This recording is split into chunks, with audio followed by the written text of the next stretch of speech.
Magandang araw mula sa DOST Pag-asa. Ito po ang ating update patungkol sa minomonitor natin na si Bagyong Tino at ganoon din naman dun sa bagyo na papasok pa lang ng PAR na may international name na Fung Wong.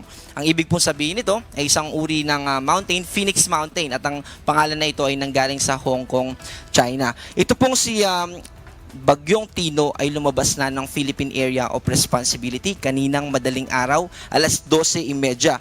At ito pong area ng nasakop nitong si Bagyong Tino ay wala nang magiging direktang epekto sa anumang parte ng ating bansa. At mas bumilis na po yung pagkilos nito pakanluran. Ibig sabihin, within this day din ay pupunta na siya dito sa silangang bahagi o east coast ng bansang Vietnam. At dahil sa paglayo niya, ay wala na rin tayo nakataas na gale warning o babala patungkol sa matataas na alon. At nakalift na rin o wala na rin tayo nakataas na babala patungkol sa storm surge. Pero dahil po dito sa papalapit na si Bagyong Uwan po yung itatawag natin na local name. Ito po ay Bisaya na ang ibig sabihin ay ulan. At sa kasalukuyan sa ating latest location patungkol dito kay Tropical Storm Fung Wong, ito ay nasa layong 1,645 kilometers east ng northeastern Mindanao. Ito ay generally magmumove pa northwest papalapit dito sa northern Luzon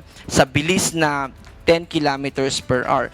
Kung mapapansin natin, malaki po yung kaulapan na associated o sakop nitong tropical storm na magiging si Uwan. Pero habang papalakas po ito, bahagya po naliliit yan at magme-merge habang papalakas siya at marireach niya o aabot ito ng typhoon category bago ito pumasok ng Philippine Area of Responsibility via Friday night or Saturday morning. At pagpasok niya ng Philippine Area of Responsibility ay mas magi-intensify pa ito into super typhoon. Ito po yung ating forecast track. Ito po yung icon na kung saan ay magiging si Bagyong Uwan ay magiging super typhoon bago ito maglandfall. At base po sa ating latest advisory, yung landfall na location nito ay sa probinsya ng Isabela o kaya naman ay sa Aurora. Babaybayin niya itong kalupaan at mas hihina siya dahil magkakaroon ito ng interaction kapag naglandfall na siya dito sa ating kalupaan at magiging typhoon category na lamang po ito. Pero yung badya nito na lakas ng hangin at ganoon din naman yung lakas ng mga pag-ulan ay gusto po natin na ngayon pa lang ay paghandaan na natin. May itataas din po tayo ng mga warnings pagdating sa storm surge, lalo na habang papalapit pa lang po ito sa ating kalupaan. At ganoon din naman yung gale warning natin. Sa mga susunod na araw ay pag tinaas na natin yung gale warning, hindi na po natin i-advise yung anumang aktibidad. Pag hindi na rin po natin i-advise anumang aktibidad sa coastal areas at ganoon din naman ay hindi na natin i-advise na pumalaot pa yung ating mga kababayan. Bukod po dito sa dalawang bagyo na binanggit natin, in terms of general weather naman po, ang nakakaapekto sa atin sa kasalukuyan ay yung northeast monsoon o yung amihan. At yung nagiging epekto po nito, dito lalo na sa Batanes ay malamig na temperatura, pero maulap pa rin. At may kasama ito ng mga pag-ambon o mga light rains. At ganoon din naman, nananatili pa rin yung shear line.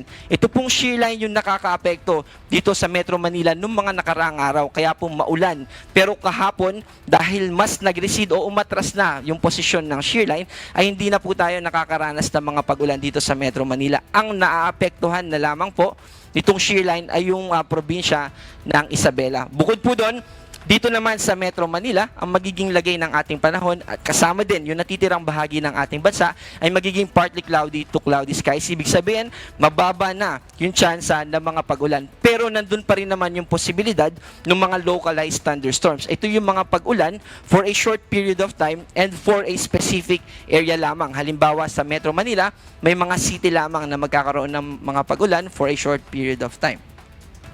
Ang susunod po natin na update patungkol dito sa ating minomonitor na paparating na si Uwan ay mamayang 5 p.m. Ganon din naman po yung susunod natin na live weather update. At yan po yung ating update. Ako po si John Manalo. Mag-ingat po tayo.